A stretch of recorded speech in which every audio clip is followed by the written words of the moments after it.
Some people categorize the making of leaders in three ways. First, great people cause great events. Next, movements make leaders. A third, the confluence of unpredictable events creates leaders appropriate for the times. Does one of these fit you? If people see me in a leadership role, And they do. it is only because of the confluence. How did you say that? The confluence of unpredictable events creates leaders appropriate for the times. That, or the one prior to that? Movements make leaders. Or movements make leaders.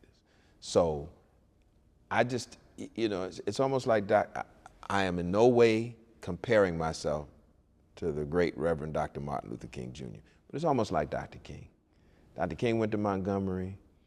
I'm not sure that he knew he was going to walk into what he walked into. I'm sure he did. Yeah. And he was just ready for the moment. Mm-hmm. He was young, a little bit of inexperience and untouched by the local politics. He rose to the occasion. That's what Dr. Mays, Dr. Gloucester, that's what they prepared us to do. Mm-hmm. So there is a person who will never get an opportunity to meet you, who will not sit before this camera, who is in a small town, and is as much of a leader as anybody else we've ever known.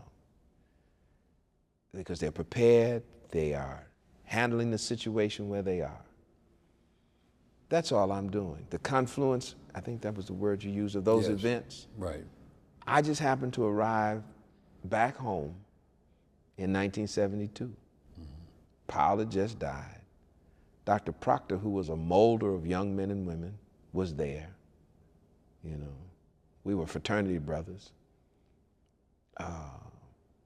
The people just loved, I was young, and so they embraced me as their little boy. I had a family, they loved that. And I threw myself into work. I was broke. I didn't know what else to do but work.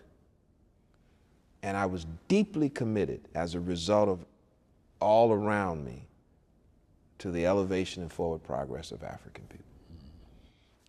And so if there is some notion that I'm a leader, it is only because I have assumed the responsibility that has been given to me.